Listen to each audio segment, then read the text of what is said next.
Attention mga SSS pensioners, huwag kalimutan hanggang February 28 na lang, next week na po yan, dapat matapos na ninyo itong magawa. Ano ito? Pag-uusapan natin dito sa video. Hold up.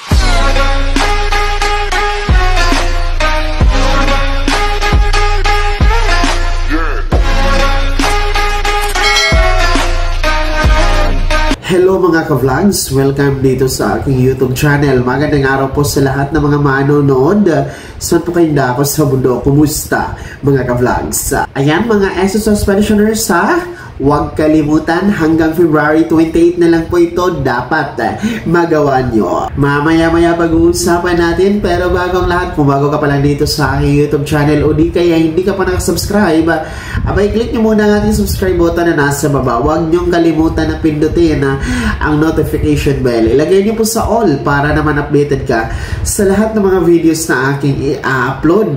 Ayan mga SSS pensioners, paalala po, advisory at reminder po mula sa SSS sapagkat hanggang February 28 dapat magawa nyo po ito. In short, no, February 28 po ang deadline, no? So, hindi dapat ito lalagpas sa March 1. Ano ba ito? Yan po ang Annual Confirmation of Pensioners or SSS ACOP. Paalala po ito para sa mga merong kaarawan ngayong buwan ng February, or kung birth month nyo po itong buwan na ito, February, abay kayo po ang nire-require ni SSS na mag-comply ng ACOP. Nakabase po yan sa circular ni SSS 2023-013, yung revised guidelines of Annual Confirmation of Pensioners Program mga ka-vlogs, no? So, ang required lang naman magpa-ACOP yung meron pong edad na 80 years old pataas,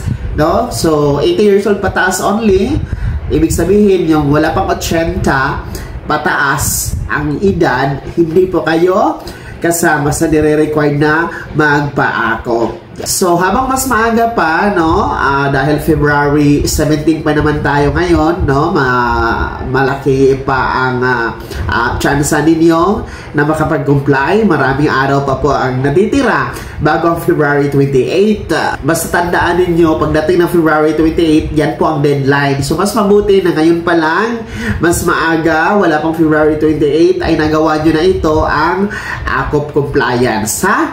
Mga retiree pensioners, total disability pensioners or survivor pensioners nasa Pilipinas ka man and nasa abroad. Bisita na po sa SSS branch na malapit po sa inyong lugar.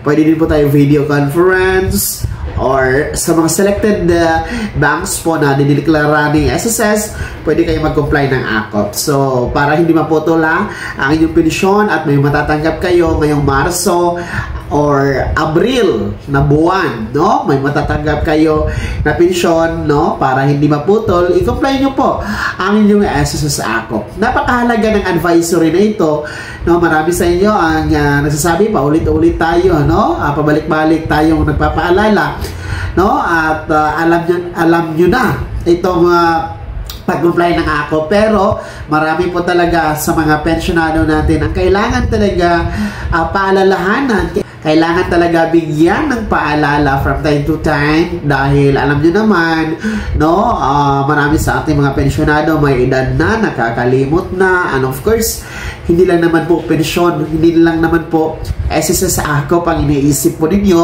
no, sa araw-araw, marami din po kayong iniisip, kaya yung iba nakakaligtaan, kawawa din po kasi kung walang pensyon na matatanggap sa mga susunod na buwan dahil hindi po sila nag-comply ng ACOP, nakalimutan.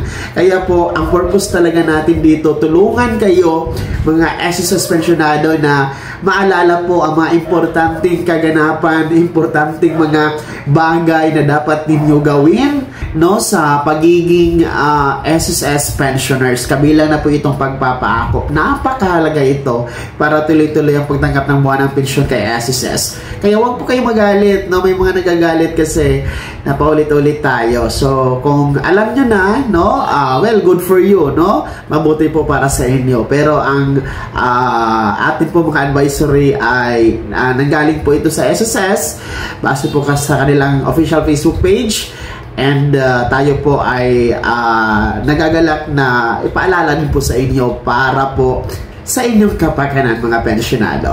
Kaya naman mga SSS pensioners na merong birth month ng February, tandaan nyo po ha, uulitin ko hanggang February 28 na lang ang pag-comply ng SSS ako. Kayo mga SSS pensioners, ano po ang inyong komento at reaction sa balitang ito? Kayo ba ay sang-ayon na time to time, kahit paulit-ulit ay atin pong binibigay sa inyo ang mga importanteng advisory? Nakakatulong ba ito sa inyo? At sang-ayon ba kayo sa ating sinasabi na kailangan talaga kayong paalalahanan? Importante ba ito sa inyo? Ibahagi nyo po i-komento sa comment section. And nasa baba, pakilakip ng buong pangalan kung taga saan kayo. No? Masaya naman po ako na nagbabasa sa inyong mga komento, positive man o negative. No? Binabasa ko yan mga ka-vlogs. Kaya sa mga naka-appreciate at nagpapasalamat po dito sa ating mga videos na nakatulong po sa inyo. Ako din po na magpapaabot ng pasasalamat sa labis ninyong pagsuporta at paniniwala dito sa ating YouTube channel. Dahil lahat naman ng sinasabi natin, pawang katotohanan at lahat totoo lamang. Bago ko magtapos sa video na to, kung gusto nyo po sumuporta sa aking YouTube channel, maaari nyo pong i-click ang ating super thanks button na nasa baba. Sa mga gusto maging miyembro, pwede po i-click nyo po ang ating join button. Maraming perks dyan mga ka-vlogs. Be my member now. Sana'y naging gabay ang video na to kahit paano na pag-uusapan natin ang mga mahahalagang bagay-bagay na may kinalaman sa pagiging miyembro, pensionado at beneficiaryo sa SSS. Kung hindi ka pa nakasubscribe dito sa aking YouTube channel, maaari nyo na i-click ang ating subscribe button na nasa baba. Huwag niyong kalimutan na pindutin ang notification bell. Ilagay niyo po sa all para naman updated kasi lahat ng mga videos na aking i-upload.